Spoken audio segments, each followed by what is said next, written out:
मिरजामध्ये कालपासून पेट्रोल संपणार अशी अफवा पसरल्याने पेट्रोल भरण्यासाठी पंपांवर वाहनधारकांची एकच झुंबड उडाली।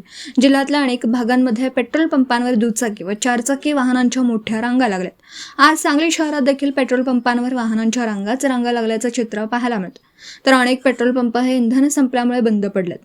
त्यामुळे वाहनधारकांच्या मध्ये आणखीनच अफवा पसरतात। प्रशासनाकडून मात्र कोणत्याही प्रकारची टंचाई नसल्याचं सांगण्यात येत आहे, पण प्रत्यक्षात मात्र आता शहरातल्या सुरू असलेल्या पेट्रोल पंपांवर पेट्रोल भरण्यासाठी वाहनधारकांची झुंबड उडाली असून काही पेट्रोल पंपांवर केवळ 200 रुपयांचं पेट्रोल दुचाकीधारकांना देण्यात येतं।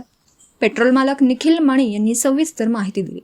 N24 मराठी न्यूजसाठी मिरजहून प्रतिनिधी मुस्तफा मुल्ला। मी निखिल दिलीप जाधव। माझा पंप मिरज स्टँडच्या समोर नरवाडकर पाटील ऑटोमोबाईल्स हा आहे। तरी पेट्रोलचा साठा आपल्या इथं उपलब्ध आहे। जिल्हाधिकाऱ्यांच्या सांगण्याप्रमाणे पेट्रोलचा साठा, डिझेलचा साठा सगळ्या पंपांना पुरत आहे।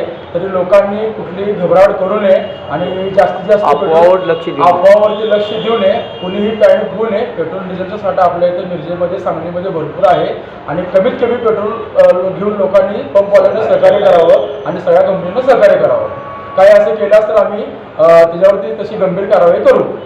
नमस्कार। दिवसभरातील घडामोडींचा आढावा घेण्यासाठी पाहत रहा N24 मराठी न्यूज चॅनल।